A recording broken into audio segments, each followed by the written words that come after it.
This is the Late Round Podcast with your host, JJ Zacharisa.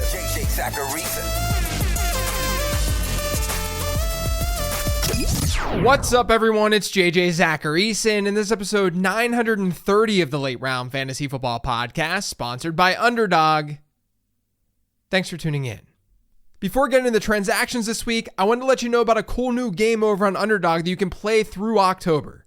Head to the promotions tab in the Underdog app and play Red Zone Rush. It's sort of like a dating app, but instead of swiping left or right on a potential significant other, you're swiping left or right on who you think is going to get in the end zone that week. And best of all, every Red Zone entry will receive a boost. You can check out Red Zone Rush by heading to UnderdogFantasy.com or downloading the Underdog app. And if you're new to Underdog, make sure you sign up with promo code LATEROUND. You'll get a nice deposit bonus, and you'll get access to my rest of season rankings for absolutely free. Just sign up, use promo code LATEROUND, make a deposit, and start playing. Buy Devonta Smith. I think one of the easier transactions this week is to buy Devonta Smith.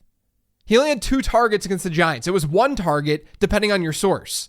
That was just the second time in his career where he saw fewer than 3 targets in a game. It's not like the Eagles just stopped using Smith. He had a 91% route participation. That's right in line with his season-long average. The Eagles, according to adjusted fantasy points allowed, they have the 3rd easiest schedule for wide receivers over the next 4 weeks. They get the Bengals, Jags, Cowboys, and Commanders. Their rest of season schedule, the absolute best in the league.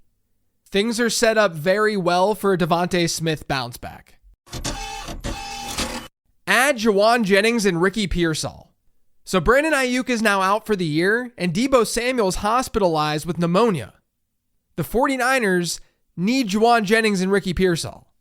Now, Jennings was out in week 7, but we saw what Jennings did earlier this season. He's had a really good year to date. Even with Ayuk in the mix, Jennings has hit at least an 11% target share in every single game this season. And we all remember what happened in week 3 against the Rams. He scored 46.5 PPR points. So to me, I think Jennings is the top priority this week. But keep in mind, he's dealing with a hip injury. And that's where Ricky Peaw comes in. Peaw made his debut in week 7. He led the 49ers in routes run. Now, he only caught 3 balls for 21 yards, but he had a 16% target share. That's not too bad. Peaw was an older prospect, but what the Zap model liked about him is that he showed off a lot of versatility in college. Kyle Shanahan can do a lot with Ricky Peaw. And anytime there's a good rookie like Peaw is, who's walking into a really good opportunity, you should give them a serious look off the waiver wire. Now again, Jennings is probably the preferred choice here just because of how he's performed this year. But I think that Peaw actually has more upside than what the market currently believes.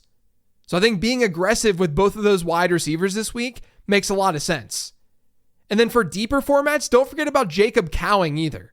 He was a highly productive wide receiver in college. He might get more opportunities without Ayuk. So I'd rank them Jennings, Peaw, and then Cowing. But I think all of them, especially Jennings and Peaw, need to be added relatively aggressively, especially during a week where there's not great waiver wire options. Sell Najee Harris. It's not very common for me to repeat a transaction week over week. But in this case, I think I have to. Because I do think that even after Najee Harris's good week 7, he's still a sell candidate. He's now had 2 great games in a row, but there's still a lot working against him. Number 1, unsurprisingly, his snap share has fallen with Jaylen Warren back in the lineup. It was 48% in week 6. His snap share was 50% in week 7. Those numbers were closer to 70% without Warren. He's also losing work as a receiver. That's the second thing. Over the last 2 weeks, Harris's route participation, 36% and 32%. Again, those are with Jaylen Warren. He was well above the 60% mark without Warren. That's led to 2 straight games with target shares below 10%. And then lastly, schedule's not everything, but it's definitely something. And I've talked about this before with Harris, but in the fantasy playoffs, in weeks 16 and 17, the Steelers get the Ravens and the Chiefs. Those are 2 of the toughest matchups that you could possibly find across the league. Now look, calling Harris a sell last week, that wasn't a good idea because he had a decent outing in week 7. He scored 16 PPR points. So I'll take the L there. but I would not expect this to be the norm moving forward. And even if it is the norm, good luck using Najee Harris in the fantasy playoffs. I think there's going to be a lot of volatility there. Add Jaylen Wright. Jaylen Wright's been brought up in this podcast in the past, but with Tua Tagovailoa potentially coming back from his head injury in week 8, there's more reason to be into Wright. Now, he is the number 3 back in that backfield, but he probably has the best per rush numbers of the 3 running backs this season. That's him, Devon Achane, and Raheem Mostert. He leads Achane and Mostert in yards after contact per attempt, rushing yards over expected per attempt, EPA per rush, and success rate. It could only be a matter of time before his workload increases, especially with Achane and Mostert just being ineffective this year. And if that happens, if Wright does get more work, it's going to be in an offense that's hypothetically more efficient than what this offense has been without Tua. And it doesn't hurt that Miami has the best schedule for running backs over their next 4 games. So yeah, I'd rather have Achane. I'd probably rather have Mostert still. But those guys aren't available in a lot of leagues. Jaylen Wright is. Buy Tyrone Tracy. So we saw Tyrone Tracy for 2 weeks without Devin Singletary. He played as a bell cow for the Giants. With Singletary back in week 7, we weren't totally sure what that backfield was going to look like. And honestly, it was kind of awesome for Tyrone Tracy. He didn't put up monster numbers against the Eagles. He only had 6.2 PPR points. But he handled half of New York's running back rushes. More importantly, he ran 27 routes according to PFF. Devin Singletary had 6. Now, the Giants' game script against Philadelphia, it was a little bit wonky. And it's definitely concerning that they didn't have Andrew Thomas this past week, and all of a sudden, their line got destroyed. So I think there is a lot of risk with this transaction. Don't get me wrong. But this could just be the start for Tyrone Tracy. This is evidence that they're going to use Tracy more than Devin Singletary.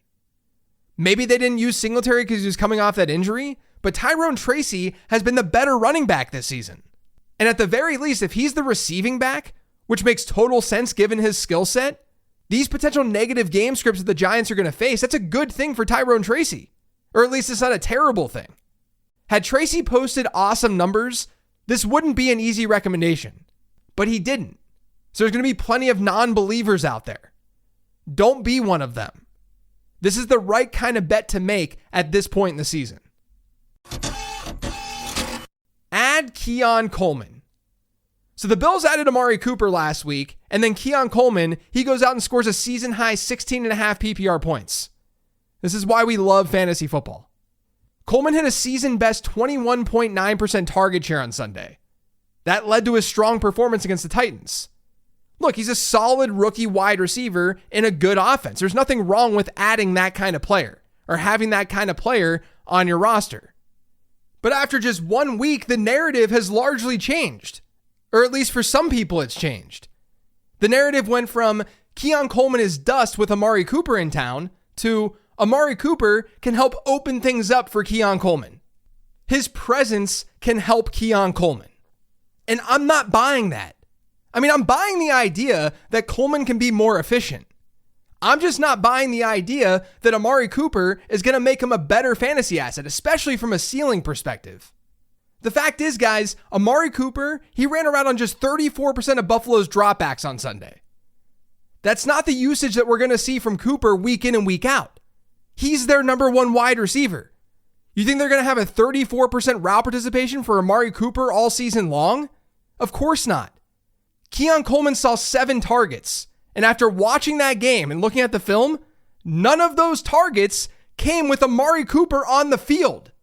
Unless the Titans secondary was distracted by Cooper hanging out on the sidelines, Cooper had absolutely nothing to do with Keon Coleman on Sunday and that explosion that we saw. If anything, you guys, we could use this as evidence against Keon Coleman because he was only targeted when Amari Cooper wasn't on the field, which means when Amari Cooper was on the field, Keon Coleman didn't see a single target. Look, I think that you should add Coleman and he should be rostered. As I always talk about on this show, rookie wide receivers, rookie players in general, they tend to do a lot better during the second half of the season versus the first half. But don't start creating narratives.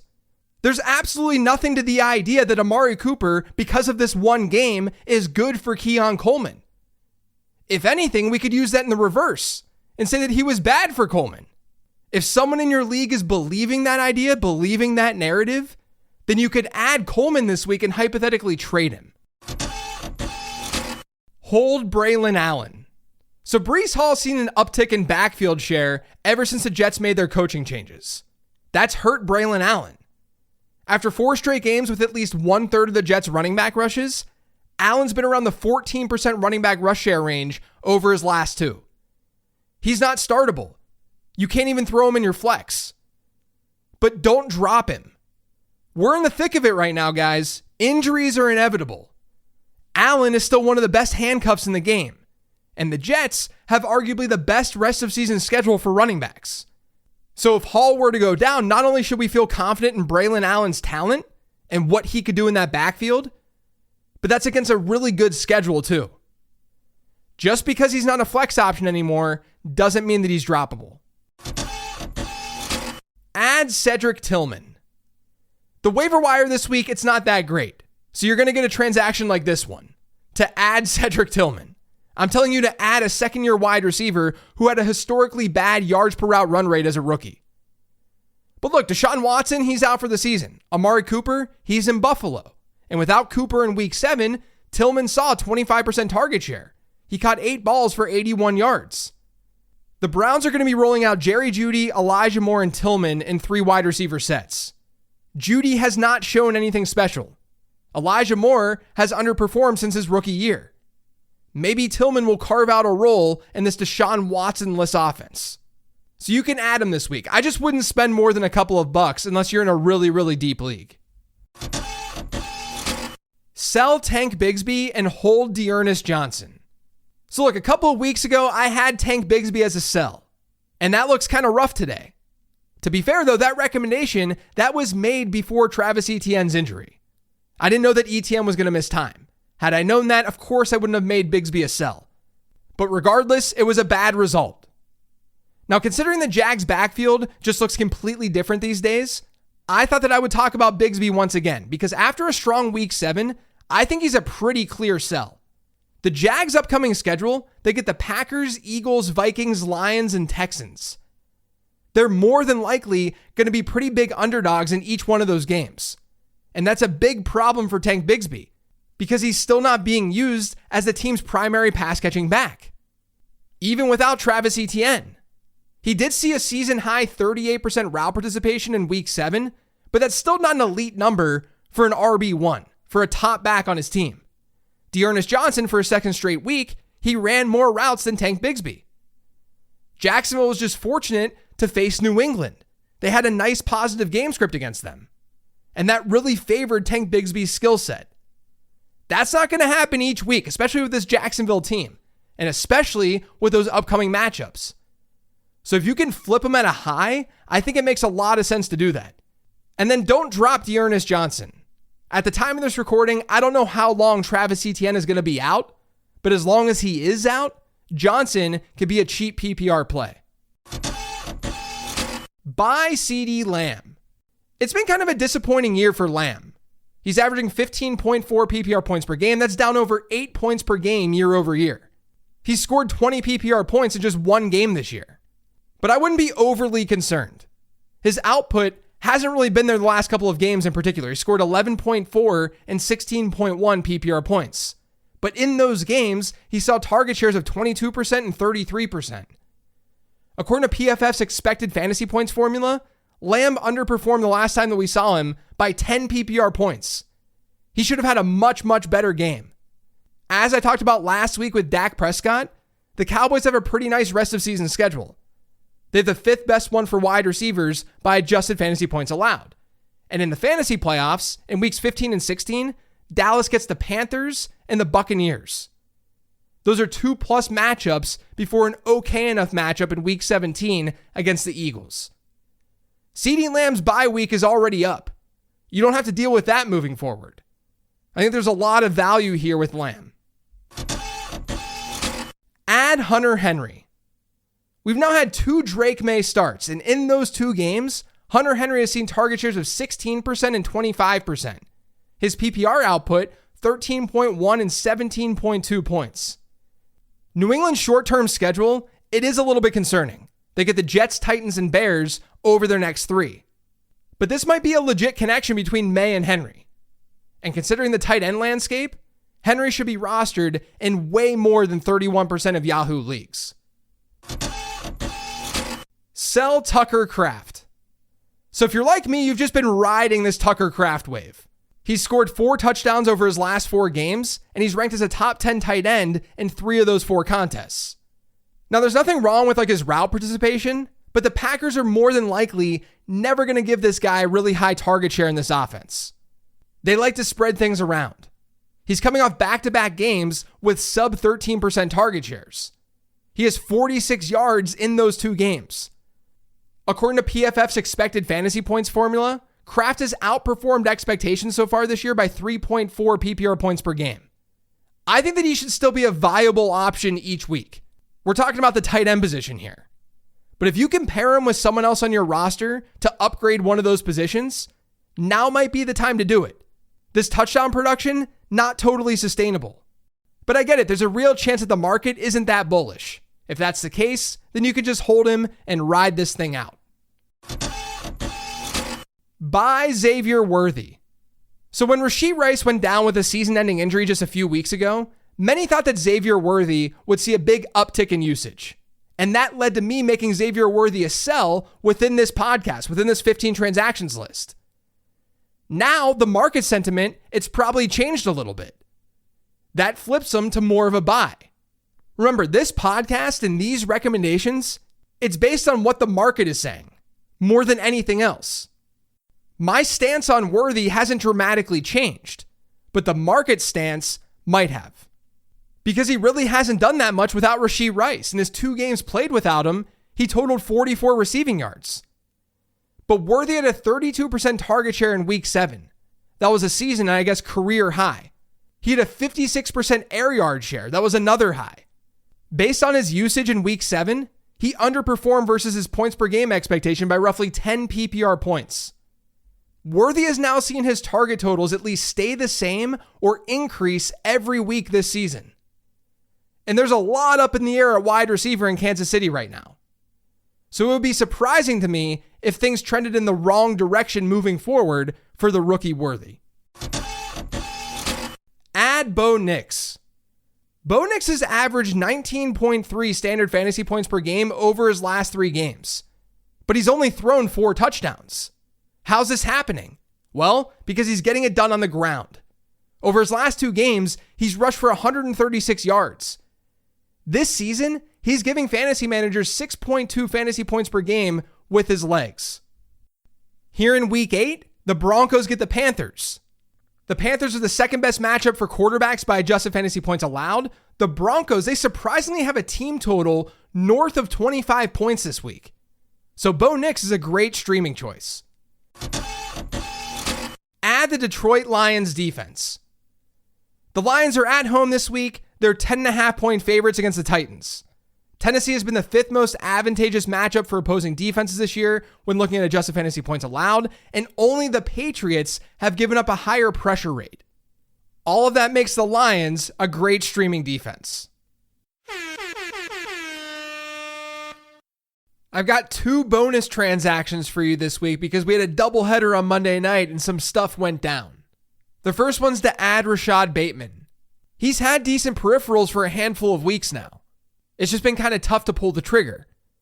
But after week 7, where he caught 4 balls for 121 yards in a score against the Bucs, he has to be on your radar. He's seen at least 4 targets in all but 1 game this year. He's hit double-digit PPR points in 4 of his last 5. Now, it might be tough to rely on him given Baltimore's tendency to go run-heavy in certain game scripts, but he needs to be part of your consideration set this week off the waiver wire. And then unfortunately, we do have one more bonus transaction. And I say unfortunately because it's due to an injury. It's due to multiple injuries. In that same Ravens-Bucs game, Mike Evans left the game early after re-aggravating his hamstring injury.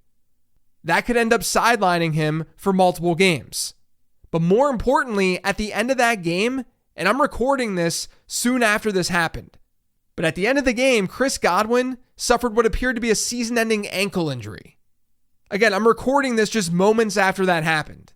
So I can't say that he's out for the season for sure.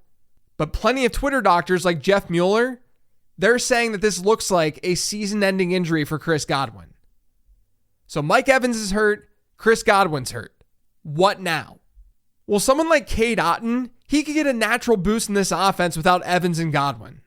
But the player that I'm most interested in is Jalen McMillan. He had a really good collegiate profile after playing alongside Rome Odunze and Jalen Polk at Washington. One of his top comps in the ZAP model was Amon-Ra St. Brown. Now it's going to be really interesting to see how the Bucs end up deploying McMillan. We know that Chris Godwin role, that slot role, it's a really great role in this offense. Jalen McMillan hasn't really played that role so far this year because Godwin's been playing it, but he lived in the slot in college. That's the role that he played. So it's a natural fit, in my opinion, if they want to put McMillan there. But regardless, he definitely is the most intriguing wide receiver on that team who has a chance to really step up.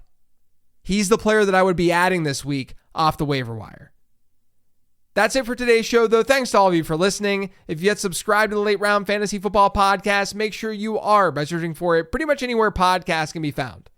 And don't forget to follow me on Twitter @LateRoundQB. Thanks for listening, everyone. I greatly appreciate it. I'll talk to you tomorrow with the weekly 10 Trends episode.